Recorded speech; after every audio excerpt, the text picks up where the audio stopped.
Bom, olá, boa noite a todos. Então, hoje nós vamos ter mais uma atividade do PET, que se chama O Físico Quer Saber. E hoje nós temos como convidado o professor Victor Paulo Barros Gonçalves, que vai falar um pouco para nós de sua pesquisa, o seu trabalho. Essa atividade, O Físico Quer Saber, é uma atividade que o PET promove desde o ano passado, e é um momento de integração entre o corpo docente e discente. Então, os alunos elaboram, né, questões ou assuntos que são formulados, né, por demanda dos estudantes, e um professor do departamento apresenta, né, discussões sobre esse assunto na forma de seminário colóquio. Então, como eu comentei, hoje nós temos o professor Victor Paulo Barros Gonçalves. O professor Victor é um dos primeiros formandos do curso de licenciatura em Física, então ele é egresso aqui do curso, e fez o seu doutorado pela Universidade Federal do Rio Grande do Sul em 2000. O professor Victor trabalha com física de altas e médias energias, né, e na grande colaboração do LHC. Então ele vai falar hoje para nós um pouquinho do seu trabalho, sobre o LHC, modelo padrão. Então, professor Victor, bem-vindo à atividade do PET.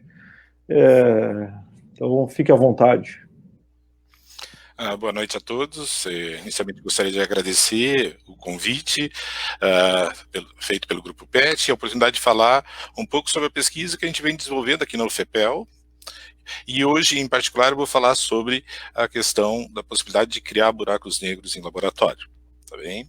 Eu vou, durante o período do seminário, vai sair a minha câmera para ficar a visualização mais simples para vocês, tá bem? Ao final eu retorno e fico à disposição para todas as questões que vocês tiverem.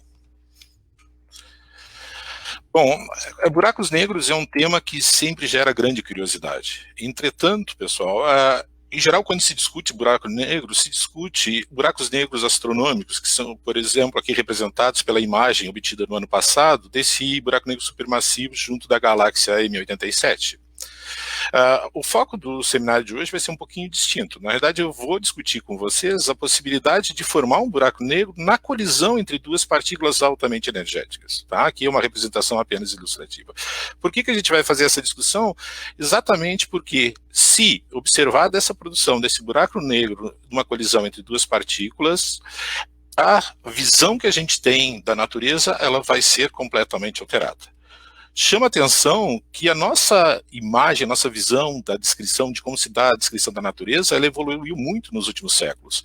A gente teve, durante o século XVII até o século XIX, o desenvolvimento da teoria da mecânica de Newton, do eletromagnetismo de Maxwell. Entretanto, é no século XX, né, que nós temos o desenvolvimento da teoria da relatividade por Einstein, seja a teoria especial, a teoria geral, a qual nos permitiu expandir a nossa compreensão dos fenômenos físicos no limite no qual a velocidade se aproxima da velocidade da luz. E outra revolução que nós tivemos no século XX foi exatamente o desenvolvimento da física quântica, aquela física necessária para descrever o mundo microscópico. Tá? A partir dos conceitos da física quântica se desenvolve hoje, vamos dizer, se estabelece hoje a nossa compreensão da natureza e de três das quatro interações fundamentais. Hoje nós é baseado em conceitos quânticos que a gente descreve a interação eletromagnética, a interação forte, a interação fraca, eu vou discutir mais detalhe adiante. Um ponto importante aqui é exatamente que hoje existe um abismo de ignorância exatamente de como conectar os nossos conceitos envolvidos em física quântica com os conceitos presentes em relatividade geral. Tá? E é muito claro para nós que o desenvolvimento da física, o desenvolvimento da ciência, ele só vai se dar no momento que a gente conseguir reduzir ou criar uma ponte, né, sobre esse abismo de ignorância. É assim que a gente vai ter possibilidade de alcançar o futuro e compreender melhor a natureza. Para vocês terem uma ideia da profundidade desse abismo de ignorância, se você analisa o conteúdo do universo, do que compõe o nosso universo, aquela matéria que a gente conhece, sabe do que ela é formada, ela compõe apenas aproximadamente 5%. Vamos dizer, medidas e curvas de rotação de galáxias indicam a existência de uma forma de matéria que contribui da ordem de 25% do universo, que nós não sabemos qual é a sua constituição. E mais do que isso, existe aproximadamente 70% da composição energética do universo que também nós não conhecemos, mas temos indicação clara pelas verificações da expansão acelerada do universo da sua existência. Ou seja, realmente, a nossa compreensão do universo ainda é muito pequena, e para que a gente consiga compreender, seja matéria escura, seja energia escura, se tem hoje muito claro que é fundamental diminuir o nosso abismo de ignorância no que se refere à conexão entre a gravidade e a descrição do mundo quântico. Tá? A gente vai começar a nossa discussão com um probleminha que foi resolvido por Newton em 1650, que foi exatamente a descrição, por exemplo, da interação entre duas massas. A gente sabe que duas massas, elas se atraem, e que essa atração ela é proporcional ao produto das massas e inversamente proporcional ao quadrado de distância. O importante aspecto na lei da gravidade de Newton é o fato que essa lei, ele conseguiu unificar a descrição, por exemplo, dos fenômenos gravitacionais que acontecem na superfície da Terra, por exemplo, a famosa maçã caindo, e a descrição da interação entre a Terra e a Lua. O que poucos sabem exatamente que a nossa compreensão sobre a lei da gravitação universal e sua validade é muito limitada. Nesse artigo aqui de 2007, é a primeira vez onde se testa a lei da gravitação universal à escala abaixo de milímetro. Esse artigo em particular, ele testou qual era a validade da lei da gravitação universal entre 9,55 milímetros e 55 micrômetros. Nesse intervalo de distâncias, o que se verificou é que a lei da gravitação universal ainda é válida. Mas o que não é claro ainda para nós, e não foi testado, é exatamente se a lei da gravitação universal permanece válida para escalas menores do micrômetro. Tá bem? Então esse é um ponto importante para nós. Por que isso? Porque a gente sabe que a lei da gravitação universal, por exemplo, ela não é a resposta final para a descrição da interação gravitacional entre os objetos. Na realidade, desde a formulação por Newton da lei da gravitação universal, sempre existiu um problema que incomodou muitos físicos que utilizavam a mecânica newtoniana para descrever o movimento dos astros, que era o periélio de Mercúrio. A descrição do periélio de Mercúrio não se dava de forma satisfatória usando a lei da gravitação universal. Esse problema persistiu e muito até que Einstein, no início do século XX, ele consegue, vamos dizer, formula uma nova teoria para a gravidade, onde a equação que passa a descrever agora como acontece essa interação, tem essa forma bastante complexa, que na realidade é o conjunto de 10 equações diferenciais não lineares acopladas, ou seja, é extremamente difícil de resolver essa equação, são poucas as soluções exatas, mas um ponto importante é que uma das soluções dessa equação, quando aplicada à órbita de Mercúrio, conseguiu finalmente descrever essa precisão do periélio, que foi um dos grandes sucessos que demonstrou a validade. Outra importante consequência da teoria de Einstein para a interação gravitacional é a proposição da deflexão da luz pelo Sol. Na verdade, o que Einstein propõe, né, como consequência da sua teoria, é que, na realidade, os objetos que a gente observa, na realidade, eles não estão nesse ponto, eles estão em outro ponto, porque a luz que é emitida pela estrela, ela é desviada quando passa próxima ao Sol.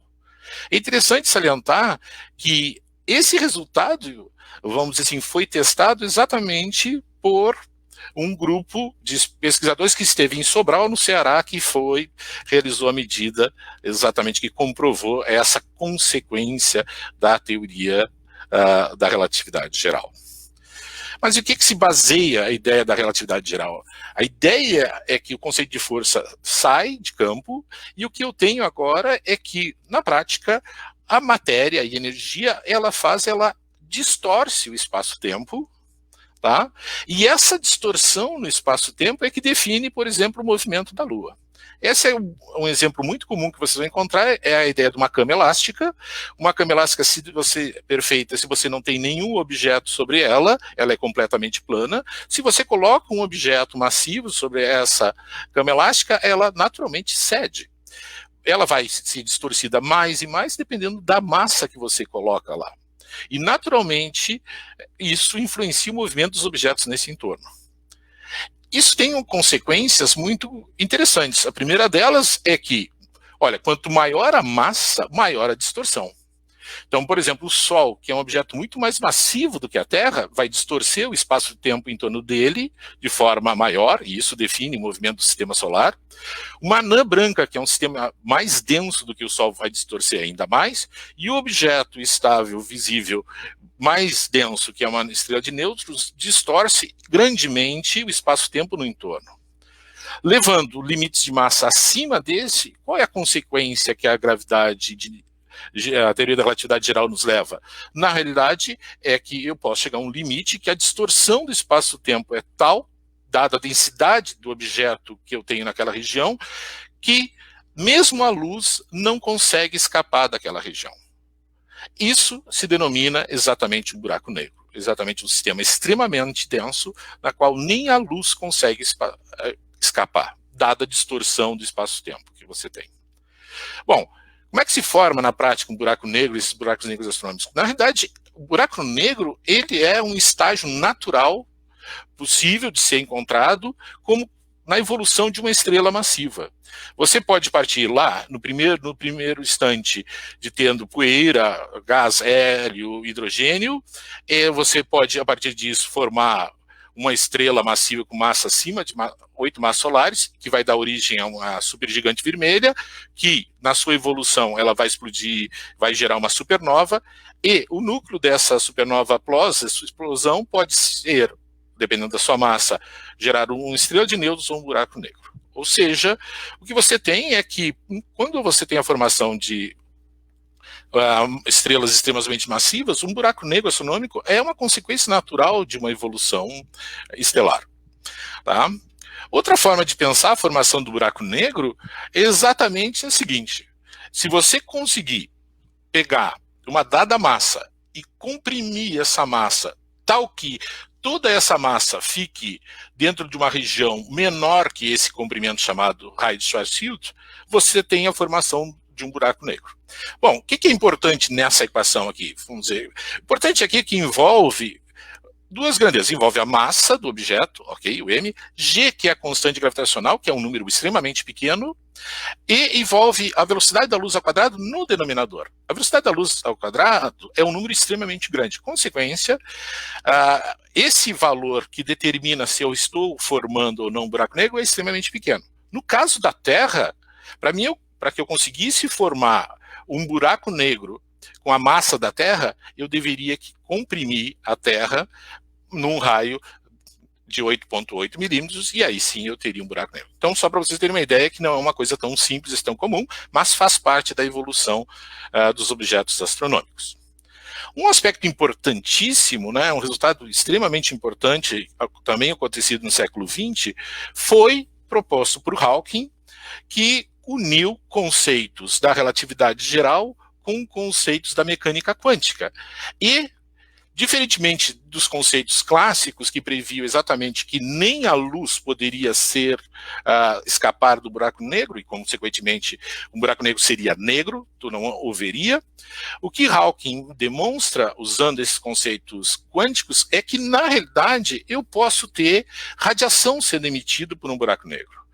Qual é o conceito que se envolve aqui? Na realidade, o conceito quântico que está presente aqui é o fato que eu sempre posso ter flutuações na qual eu posso surgir partículas e antipartículas, os pares de partículas virtuais. Eu tenho surgimento dessas partículas e depois aniquilação. Isso é comum na descrição quântica do sistema. Tá? Isso não é nenhum problema quando eu estou no vácuo. Isso vai acontecer, essas flutuações quânticas, tudo bem. O problema é que se essa flutuação quântica acontece próximo a um buraco negro, o que pode acontecer? O que pode acontecer é que exatamente uma dessas duas partículas que surge na flutuação, ela pode ser engolida pelo buraco negro. Tá? E o que acontece? O que acontece é que fica sobrando essa partícula aqui. Essa partícula vai chegar até nós, que somos o observador, que estamos em algum ponto distante. Portanto, para nós que estamos nesse ponto distante, fica a impressão exatamente que essa radiação foi emitida pelo buraco negro. O interessante é exatamente que Hawking estimou qual seria a temperatura associada a essa radiação. A temperatura associada a essa radiação é inversamente proporcional à massa do buraco negro. Tá? Só para vocês terem uma ideia, por exemplo, para o buraco negro que existe no centro da Via Láctea, né, que tem da ordem de 9 vezes 10 na 36 quilogramas, a temperatura associada é extremamente pequena. Tá? O que isso significa? Olha, isso significa que eu tenho um objeto que está com a temperatura muito próxima de 0 Kelvin. Entretanto, se eu tenho um buraco negro pequeno, vejo que a temperatura pode chegar à ordem de 10 na 30 Kelvin. Dependendo da temperatura, isso também define a taxa com que esse buraco negro está perdendo energia. Ou seja, qual é a taxa que esse buraco negro vai viver. A gente pode também estimar essa taxa, o tempo de evaporação, ele depende da massa do buraco negro, e o que a gente tem, basicamente, é que se eu tenho um buraco negro com massa muito grande, um buraco negro extremamente massivo, o tempo de evaporação pode se tornar da ordem da idade do universo. Como consequência disso, a maioria dos buracos negros que a gente encontra astronomicamente, né, eles podem ser considerados... Primeiro, vai ser extremamente difícil medir essa radiação de Hawking, porque essa temperatura associada é extremamente baixa, e mais, esses buracos negros basicamente vão existir para sempre, engolindo matéria. Tá? O que é importante para nós? Vejam que toda essa discussão que a gente fez, ela se baseou na discussão da gravidade. Entretanto, a gravidade é apenas uma das 4 interações que a gente conhece na natureza. Além da gravidade, a gente conhece a interação eletromagnética, que acontece entre objetos que possuem carga elétrica. A gente conhece a interação forte, que é a interação responsável por manter prótons e nêutrons ligados dentro do núcleo, ou mesmo quarks no interior do próton e do nêutron. E também conhecemos a interação fraca, que é aquela responsável por decaimentos radiativos. Mas o que tem de característica a gravidade quando se compara com as demais interações? O que tem de característico é a sua intensidade. Aqui embaixo eu estou basicamente comparando a intensidade da interação gravitacional com a interação fraca, com a interação eletromagnética, com a interação forte. Tomando por 1 a interação eletromagnética, como valor padrão para essa distância de intensidade de interação, o que a gente observa aqui é que a interação gravitacional, na verdade, é 40 ordens de magnitude menor do que a interação eletromagnética. Tá? Enquanto as demais interações, você vai dizer assim, diferem num fator 10 na 6, você tem que a interação gravitacional é muito menos intensa. E esse é um dos aspectos que tanto dificulta a conexão entre a interação gravitacional com as demais interações. Qual é o presente cenário, pessoal? Vejam que a física ela se desenvolveu através de unificações entre teorias distintas. Lembre que o sonho de Einstein qual era? Era construir uma teoria única para a natureza. Qual é a situação que nós temos hoje? Qual a situação que nós temos hoje é que nós já temos, por exemplo, o eletromagnetismo que unificou a eletricidade com o magnetismo. Nós já temos uma teoria eletrofraca que conecta a teoria do eletromagnetismo com a teoria fraca, e temos uma teoria do modelo padrão que conecta a teoria da interação forte com as outras duas interações. Até esse pontilhado aqui, nós temos provas experimentais que a teoria é válida. Tá? O que nós não ainda conseguimos fazer e ainda está em aberto? Exatamente como conectar essa parte da descrição das interações eletromagnética fraca e forte com a descrição da gravidade. O que a gente tem aqui, que caracteriza, vamos dizer, todas as teorias que estão à direita desse pontilhado, né, é o fato que elas são teorias quânticas e relativísticas, ou seja, elas já contêm conceitos quântico-relativísticos, nesse caso das teorias do modelo padrão, e no caso da teoria da gravitação de Einstein, tem conceitos relativísticos, e hoje a discussão é exatamente como tratar quanticamente. Bom, para a gente compreender um pouquinho mais, é importante que a gente entenda o que caracteriza teorias quânticas relativísticas. Bom, um estudante, quando começa a estudar esses tópicos se assusta, basicamente porque se depara por um número cada vez maior de equações, tá? As quais têm um significado muito importante. Obviamente eu não tenho tempo aqui para discutir com vocês todo esse arcabouço teórico, mas o que eu vou fazer é focar nessa equaçãozinha que está aqui à direita. Essa equaçãozinha aqui, o que ela faz? Ela, primeiro assim, quem é esse lambda? Esse lambda é o comprimento de onda, ou seja, uma propriedade que caracteriza uma onda, que caracteriza um fenômeno ondulatório. Esse H que está aqui é a constante de Planck, é um número extremamente pequeno, e esse P que está aqui é o momento linear, que é, vamos dizer, quando você trata de uma partícula material, é a massa da partícula vezes a velocidade. Então, o que você tem aqui? Aqui você tem a união de conceitos típicos de uma onda com conceitos típicos de uma partícula. Em física, isso caracteriza nada mais nada menos que a dualidade onda-partícula, onde volta e meia se encontra na camiseta dos nossos estudantes essa frase: luz é uma onda-partícula, né? O que é importante para nós? Importante para nós é que, por que a gente identifica essa dualidade onda-partícula? Simples, porque a gente realiza experimentos, por exemplo, do tipo difração, na qual eu tenho uma luz incidida sobre uma dupla fenda, e o que eu observo é uma figura de difração. Uma figura de difração é um fenômeno típico ondulatório. Então, se eu olho para esse experimento é uma prova de que a luz, ela é uma onda. Por outro lado, se eu considero a interação dessa luz com elétrons que compõem o material, e eu analiso as características desses elétrons que são emitidos, que caracteriza o efeito fotoelétrico, eu só consigo descrever esse fenômeno, né, esse efeito, se eu assumo que os fótons são compostos, a luz é composta por fótons que são quantas de energia. Interessante para nós é que, na realidade, a gente pode estender essa frase aqui para outra, que é exatamente que matéria, né, é uma onda-partícula. Por que a gente pode fazer isso? Bom, discutir que matéria, como a gente conhece, é composta por partículas, é simples, todos concordamos. Entretanto, se a gente realiza o mesmo experimento de dupla fenda, mas agora com elétrons, o que se observa? Se observa que também, nesse caso, se forma uma figura de difração. Ou seja, que também para a matéria eu posso assumir um comportamento do tipo ondulatório. Vejo que isso tem implicações importantíssimas. Na realidade, é esta conexão que deu um impulso ao desenvolvimento tecnológico, por exemplo, do microscópio eletrônico. É exatamente o fato que a um elétron eu tenho um comprimento onda associado, e que, se eu tiver um elétron altamente energético, ou seja, com grande P, eu vou ter um lambda muito pequeno, isso faz com que eu possa, exatamente agora, usar o elétron como um feixe incidido sobre uma amostra e buscar entender essas características dessa amostra em escalas de distância, escalas de comprimento, que antes não eram acessíveis pelo olho humano, nem acessíveis por um microscópio de luz. Na verdade, é exatamente essa propriedade que fundamenta o desenvolvimento de microscópios eletrônicos que nos permitiram ver hoje. Então, em voga o vírus, um DNA, a glicose e mesmo um átomo. Extrapolando ainda um pouquinho mais esse conceito, na realidade o que eu tenho é que, se eu for aumentando a energia desse feixe, ou seja, dessas partículas, mais e mais, eu tenho que o meu comprimento de onda passa a ser reduzido. Na verdade, eu tenho essa linha aqui que caracteriza como o comprimento de onda vai sendo reduzido quando eu aumento P.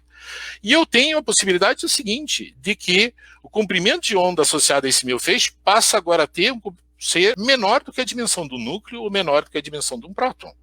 Lembre que a escala de resolução ela é definida pelo comprimento de onda do feixe que está incidindo. Então, essa propriedade é que motivou, e muito, o desenvolvimento durante o século XX de aceleradores de partículas. Aqui a gente tem uma linha onde eu tenho a energia de centro de massa em função do ano, onde eu tenho aqui com diferentes aceleradores que, com o passar dos anos, foram sendo desenvolvidos, cada vez mais com maior energia. E por quê? Exatamente buscando compreender mais e mais como se constitui a matéria em sua escala mais primária. Tá? Qual é a situação atual, pessoal? A situação atual é que hoje existe um grande acelerador de partículas que fica em Genebra, Esse acelerador de partículas denominado LHC, ou Grande Colisor de Hadrons, que característica ele tem? Bom, ele está a 100 metros da superfície, ele tem 27 quilômetros de perímetro, sendo 8 quilômetros de diâmetro. Mas como é que se caracteriza esse acelerador? Na realidade, ele não é um só acelerador. Na realidade, ele é uma composição de uma sequência de aceleradores, então, até que chegar no grande anel, que é o que a gente chama de LHC. Por que isso? Porque, na realidade, você vai lá, tem um gás de hidrogênio, arranca, vamos dizer, os elétrons e fica com os prótons, acelera esses prótons para uma dada energia, depois para uma outra escala de energia, até que você injeta no grande anel prótons com energia da ordem de 7 TeV, e você passa a ter dois feixes, um se movimentando numa direção e outra na outra direção, e em alguns pontos selecionados você faz com que esses feixes colidam, e ali você estuda exatamente que partículas são produzidas. Mas o que você quer? Você, ao acelerar as partículas com energia cada vez maior, você está buscando compreender exatamente a constituição da matéria em uma escala cada vez menor. Bom, aqui eu tenho uma imagem de como é o túnel. O túnel, lembrem, quando o acelerador está funcionando, vamos dizer, a radiação emitida é muito elevada, então não permite que as pessoas transitem aqui.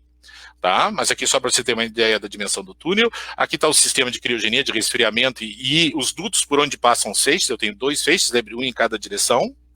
Tá?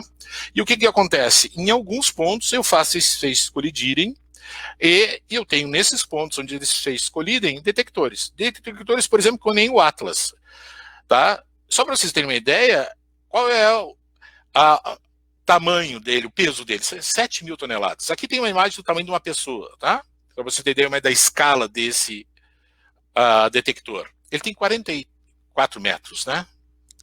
Então, é um objeto extremamente grande, e no caso do LHC, nós temos, além do Atlas, o CMS, o ALICE e o LHCb. São 4 pontos de interação, onde se faz com que esses feixes colidam e se estuda o que é produzido. Eu tive a felicidade de, alguns anos atrás, numa das visitas ao CERN, de o acelerador estar desligado para manutenção, e me foi permitido, né, descer na parte inferior do túnel e ver, né, acompanhar a manutenção de um dos detectores. Aqui está o detector aberto para manutenção. E aí vocês têm uma ideia da dimensão desse detector. Como é que ele é caracterizado? Na realidade, você tem um feixe entrando por um ponto, outro feixe entrando por outro ponto, e bem no centro você faz colidir. Bom, você tem produção de partículas, e o que você quer determinar? Bom, que partículas são produzidas e mais, que energia essas partículas têm. Então, o que você tem aqui? Você tem um campo magnético extremamente intenso, que isso, a partir do desvio dessas partículas, em geral carregadas, você consegue determinar que partícula é, e mais você tem calorímetros no seu entorno que vão absorver essas partículas, e dada a taxa de absorção, né, dessas partículas, você consegue determinar a energia dessas partículas. Bom, esse é o Grande Colisor de Hadrons, que hoje já faz colisões, chegando até a ordem de 14 teraelectronvolt, né, que se espera que comece no próximo ano. Ele chegou até 13, ele deve funcionar por mais uns 20 a 30 anos. Entretanto, já se pensa na construção de um acelerador para a próxima geração. Na verdade, nós aqui do grupo da UFPEL, a gente já fez parte do estudo que propôs, né, vamos dizer assim, que apresenta a proposta do futuro colisor. O que se caracteriza esse colisor? É o colisor que ele vai ter um perímetro de 100 km, e que ele vai usar o LHC basicamente como se fosse um pré-acelerador. Tá? Aí você pergunta assim, mas por que fazer isso? Né? Por que a gente vai construir no próximo acelerador? Exatamente porque a gente objetiva obter respostas exatamente do que acontece nesse regime ainda desconhecido. Tá? Exatamente quer encontrar sinais de qual é a física válida nesse regime onde a gente espera exatamente a unificação entre o modelo padrão e a interação da gravidade. Qual é o atual cenário, pessoal? O atual cenário hoje é que existem muitos distintos modelos para esse regime. Um dos cenários mais presentes na literatura é o cenário da teoria de cordas, que vocês vão encontrar como uma candidata teórica, né, de uma teoria que unifica a teoria do modelo padrão com a gravidade. Qual é a limitação? A limitação hoje é exatamente que a gente não tem nenhuma prova experimental que essa teoria é válida. Então, hoje, uma das motivações para a gente ter aceleradores com maior energia é exatamente para testar, entre todos esses modelos possíveis para essas teorias de unificação, qual é a teoria correta.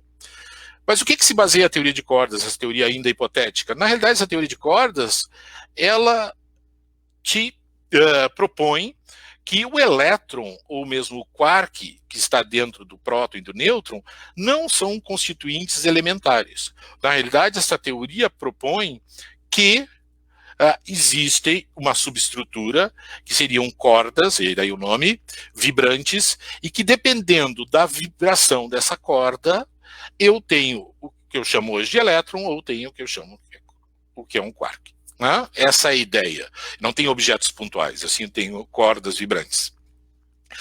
Qual é o aspecto interessante aqui? O aspecto interessante ainda que choca um pouco é o fato é que ela consegue fazer essa unificação, mas para que isso seja feito com sucesso, eu tenho que assumir a existência de dimensões extras, da ordem de 10 dimensões adicionais àquelas que a gente está acostumado a vivenciar.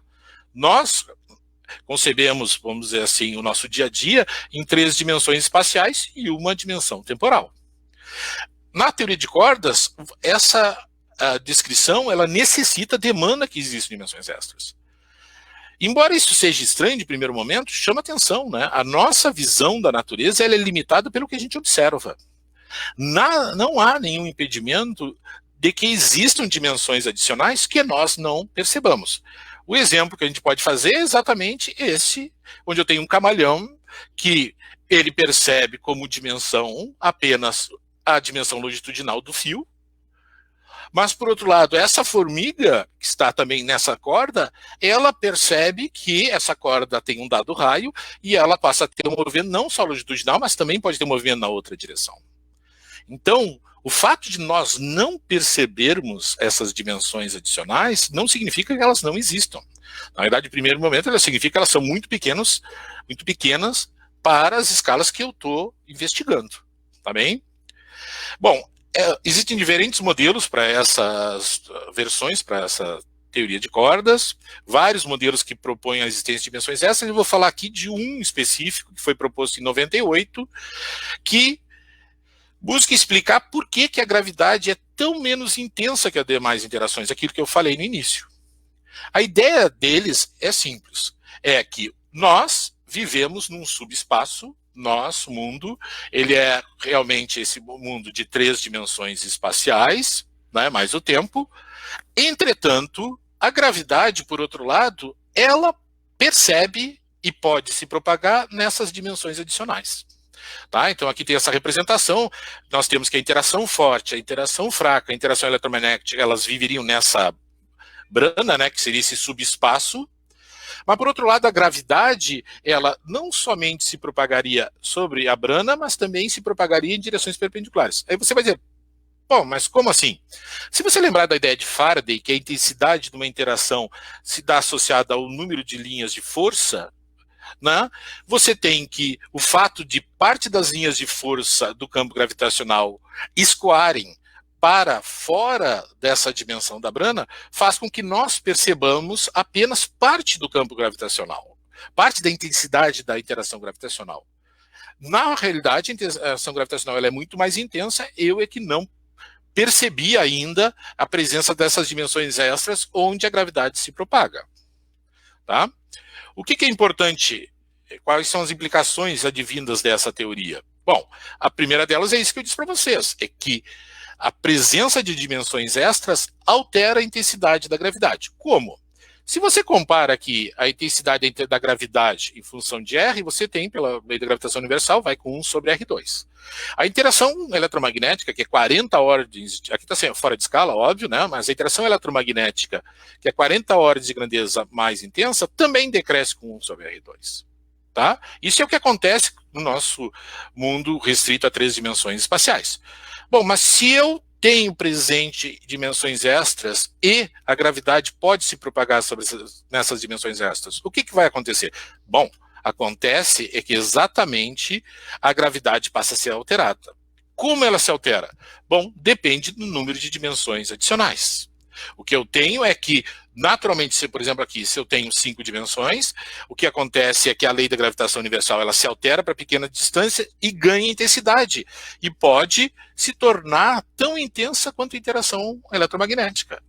E vejam o que isso resolve. Resolve aquele problema que uma das grandes dificuldades para unir a gravidade com as demais interações era o fato da gravidade ser muito menos, vamos dizer assim, muito menos intensa, né? Muito fraca comparada às demais. E vejam, isso experimentalmente pode acontecer ou não? Posso eu ter alteração da lei da gravidade? Lembro aquilo que a gente falou lá no início. A gravidade, a lei da gravitação, ela foi testada até micrômetro. Eu não tenho testes experimentais que me digam se há ou não alteração da gravidade a escalas da ordem do átomo, né? Ou seja, abaixo de micrômetro. Portanto, isso não é completamente impossível. Tá? Qual é a importante implicação, já que agora a gravidade, pela presença de dimensões extras, pode se tornar mais intensa? A principal implicação, pessoal, é a possibilidade que aquele raio na qual eu tinha que compactar a massa para formar um buraco negro, ele agora é afetado pela presença de dimensões extras, medida aqui por esse índice, e pelo tamanho das dimensões extras. Na realidade, quando a gente estima isso para alguns parâmetros, alguns valores possíveis para o número de dimensões extras e para o tamanho das dimensões extras, o que se encontra é exatamente que, se eu, de alguma forma, numa colisão, eu conseguir colocar 2 quarks numa região abaixo de 10 a menos 18 metros, tá? Eles estiverem concentrados, confinados numa região abaixo de 10 a menos 18 metros, eu vou ter uma formação de um buraco negro. Tá? Chama atenção que esse número ele é atingível dentro das ordens de grandeza presentes na LHC. Tá? Chama atenção que se eu não tiver dimensões extras, esse número passa a ser 10 a menos 55 metros, ou seja, é uma ordens de grandeza menor, ou seja, inatingível numa colisão entre partículas. Portanto, a formação de um buraco negro numa colisão entre partículas, ela é realmente uma direta prova da existência de dimensões extras. E mais, do tamanho dessas dimensões extras, porque exatamente a formação desse buraco negro, ele vai depender não só do número, mas também do tamanho dessas dimensões extras. Bom, esse tema ele foi objeto de estudo de uma dissertação de mestrado aqui na UFPEL, né, o estudante Maurício Thiel, que hoje faz pós-doutorado já junto à Universidade Estadual do Rio de Janeiro. Ele, durante seu mestrado, ele estudou e calculou, por exemplo, a taxa de produção de buracos negros. Quantos buracos negros iriam ser produzidos no LHC?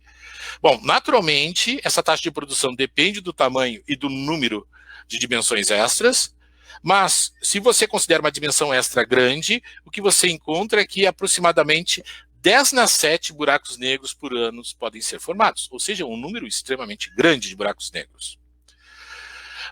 Outro aspecto importante que tem a ver agora com a radiação de Hawking é que, se esse buraco negro ele é formado, esse buraco negro tem uma pequena massa. Na verdade, se estima que a massa desse buraco negro formado na colisão é da ordem de 1000 vezes a massa do próton. Por que isso é importante? Lembrem, porque a temperatura associada ao buraco negro depende da massa do buraco negro, é inversamente proporcional. Então, quando eu tenho a formação de um buraco negro com massa muito pequena, o que eu tenho é a formação de um objeto que vai radiar como um corpo negro de temperatura muito alta. E outra característica é que ele vai ter um tempo de vida muito pequeno. Veja que é completamente distinto do caso de um buraco negro astronômico, onde a massa é da ordem da massa do Sol, a temperatura é muito baixa e o tempo de vida é basicamente para sempre. Tá? Portanto, o que tu espera, seguindo a proposição de Hawking, é que se esse buraco negro ele é formado com essa baixa massa, ele vai irradiar um número muito grande de partículas. Também aqui a gente pode estimar quantas partículas vão ser emitidas, e na verdade o que se tem é que você tem um número grande de partículas, pode ser que a multiplicidade, basicamente, pode pensar no número de partículas que vão ser emitidas, tenho 20 partículas ou mais partículas que serão geradas quando esse buraco negro for evaporar. Essa presença dessas partículas associadas à produção de buracos negros, ela pode ser utilizada como um sinal da presença desse buraco negro. Na realidade, qual é a situação atual? A situação atual dos dados experimentais extraídos é que eu não tenho, até o momento, nenhum sinal de produção de um buraco negro. Mas isso não significa que não exista, não aconteça a produção. O que se tem é que, lembrem, a taxa de produção de buraco negro depende de qual é o tamanho das dimensões extras e o número de dimensões extras. Os dados experimentais, eles, que são esses pontos pretos, extraídos, que são basicamente o número de eventos, em função de uma variável que tem associado à energia das partículas, o que eu tenho que essa curva azul é a curva sem a formação de buraco negro, e essas curvas tracejadas, sejam aqui ou sejam aqui, são as predições associadas a algumas configurações de tamanho de dimensão extra e de número de dimensão extra, e o que a gente observa é que os dados experimentais estão de acordo com a linha que não prevê a existência. O que isso significa? O que significa, na verdade, é o que a gente chama a exclusão de determinadas configurações. Ou seja, o que eu tenho é que, se essas dimensões extras existem, elas têm tamanho ainda menor do que eu já alcancei, ou seja, o que eu já estou testando, e que o número de dimensões também ele é maior do que o número dessas configurações que eu estou testando. Tá? Mas essa é uma questão em aberto, né? Se, vamos dizer, se eu posso ou não produzir buraco negro numa colisão. Teoricamente, seguindo a teoria de ADD, o modelo ADD, você pode produzir buracos negros em uma colisão. Entretanto, é importantíssimo para nós discutir um aspecto, né, que deve estar pairando sobre a mente de vocês, que é a questão número 1, né?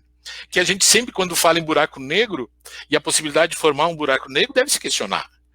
Que é, se o buraco negro ele pode ser criado numa colisão entre partículas, esse buraco negro ali formado, ele não vai destruir no planeta? Esse é um tema que foi discutido muito há alguns anos atrás, antes do início do funcionamento do LHC, e agora, com a aproximação do FCC, novamente voltou a ser discutida. Por quê? Porque a mídia colocou imagens desse tipo, que exatamente no dia 1 de acionamento do LHC, poderíamos produzir um buraco negro lá em Genebra. Esse buraco negro produzido em Genebra, ele poderia começar a sugar inicialmente a Europa, né? E por fim, destruir o planeta. Tá? Então, obviamente, quando a gente fala em buraco negro, a possibilidade de formar buraco negro, a gente sempre tem que questionar se não vai ser o fim da humanidade.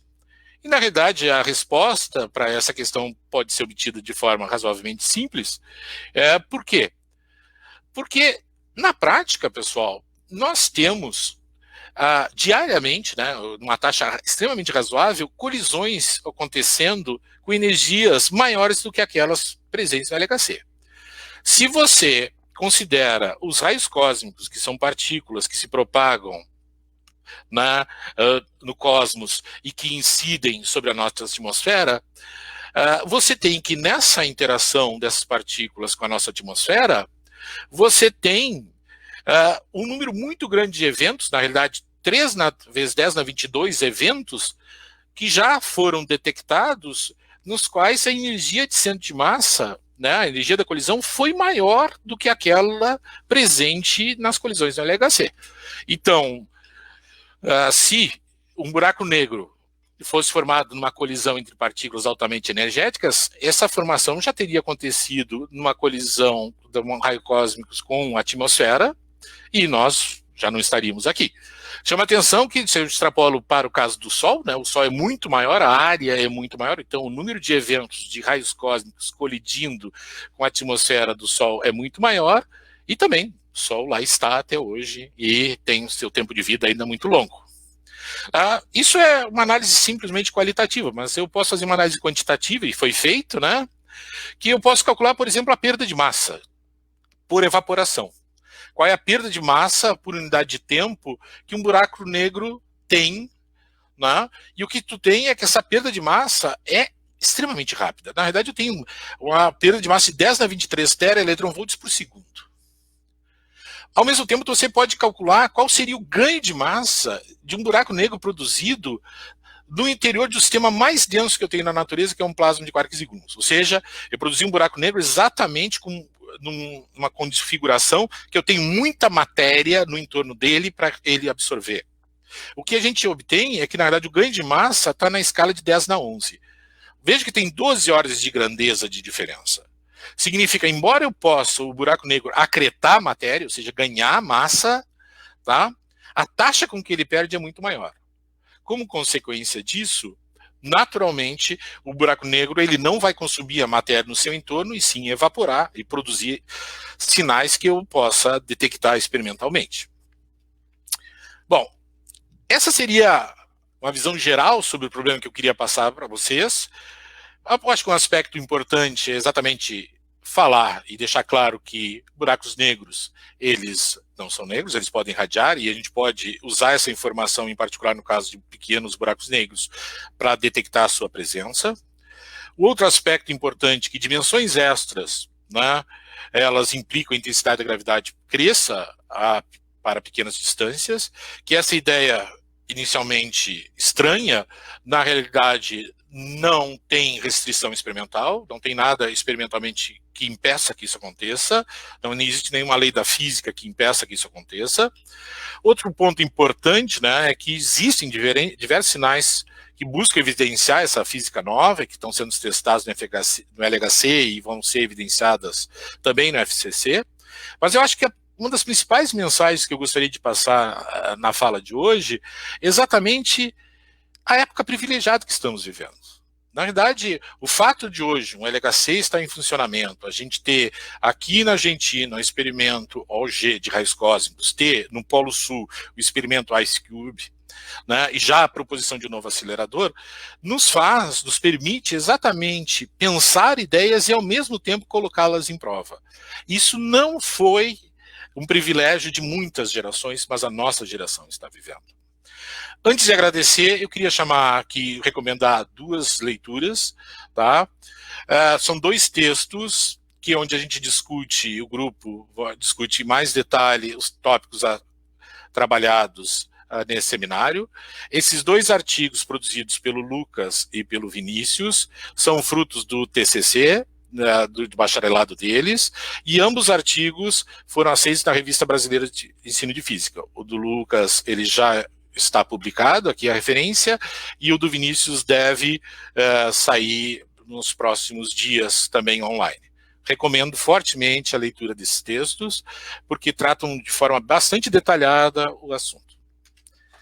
Obrigado, pessoal. Fico à disposição de vocês para questões.